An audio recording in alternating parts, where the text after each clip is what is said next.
ফাতেমার চোখের মধ্যে পানি ঝরতেছে। নবী জিজ্ঞেস করে, ফাতেমা রে, কেন এইভাবে কান্দো? আমার নাতিরা কই? দুই নাতি না দেখলে আমার শান্তি লাগে না।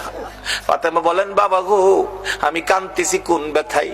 ঘরের পিছনে যাইয়া দেখেন গো বাবা, আজকে 3টা দিন পার হয়ে গেল, আমি ফাতেমার চুলায় আগুন জ্বলে না। আপনার আদরের দুই নাতি না খাইয়া থাকতে থাকতে পেটের খিদার যন্ত্রণায় ঘরের পিছনে গলাগুলি করে নানা নানা কইয়া কাঁদতেছে গো বাবা। আমার নবী পিছনে যাইয়া দেখে গলাগুলি করে নানা নানা কইয়া কাঁদতেছে। নানা গো, পেটের খিদা গো নানা, সহ্য করতে পারি না। আমার নবী বেরিয়ে গেলেন।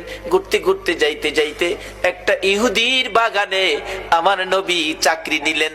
কুয়ার থেকে পানি উঠাবেন, গাছের গোড়ায় পানি দিবেন, পানি উঠাবেন, 1 বালতি পানি 8টা, 1 বালতি পানি 3টা করে খেজুর, এইভাবে 8 বালতি পানি উঠাইয়া হাসাইন হুসাইনের মায়ায় আমার নবী বাগানে চাকরি পর্যন্ত নিয়েছে।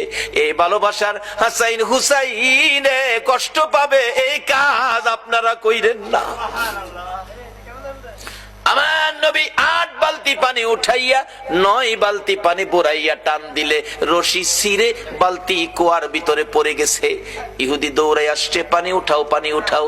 রশি ছিঁড়ে বালতি পড়ে গেছে, কি দিয়ে উঠাবো? ছিঁড়ে গেছে। হ্যাঁ না, তুমি ছিঁড়ে ফেলছো? আমার নবীরে কয়, নবী বলে ছিঁড়ে ফেলছে। আমার নবী বলেন, ইহুদি রে, আমি ছিঁড়ি নাই, ছিঁড়ে পড়ে গেছে। এই পর্যায়ে 1 কথা 2 কথা রাগ হইয়া নিষ্ঠুর ইহুদি, যেই নবীর চেহারায় জীবনে কোনদিন মশা মাছি বসে না, আমার নবীর গাল মুবারকে ইহুদি থাপ্পড় লাগাইয়া দিছে। আমার নবী একটা চিৎকার মারছে, ইহুদি রে, পেটের খিদা রে, আমার নাতিরা 3 দিন পর্যন্ত খায় না, আমি রাসূলও খাই নাই রে। 3 দিন না খাইয়া গালের গোশত শুকাইয়া গেছে রে ইহুদি, আমার গালে থাপ্পড় দিছস, বল তোর হাতে ব্যথা পাইছস নি? ইহুদি বলেন, কার গায়ে হাত তুললাম গো? আমি মারলাম, আমারে জিগাই ব্যথা পাইছিনি? আমার নবী ডাকে, এরে ইহুদি, আমার 8 বালতি পানির বিনিময় 24টা খেজুর দিবি? হ দেব, দে। আমার হাসাইন আর হুসাইন কান্দে পেটের খিদায়।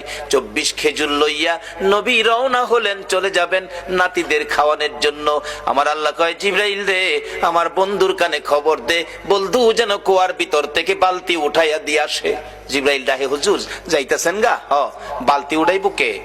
বালতি তো কুয়ার ভিতরে সিরা পড়ছে, কিভাবে উঠাবো? কিছু তো নাই, উঠাবো কি দিয়া? জিবরাইলকে, হুজুর কিছু লাগে না, যেখানে রাহমাতাল লিল আলামিন আছে এখানে কিছুই লাগে না, আপনি কুয়ার ভিতরে হাত দিয়া বালতিরে ডাক দেন। সুবহানাল্লাহ, আস্তে কইলেন? পৃথিবীর এমন কোন শক্তি আছে এই মৃত বালতি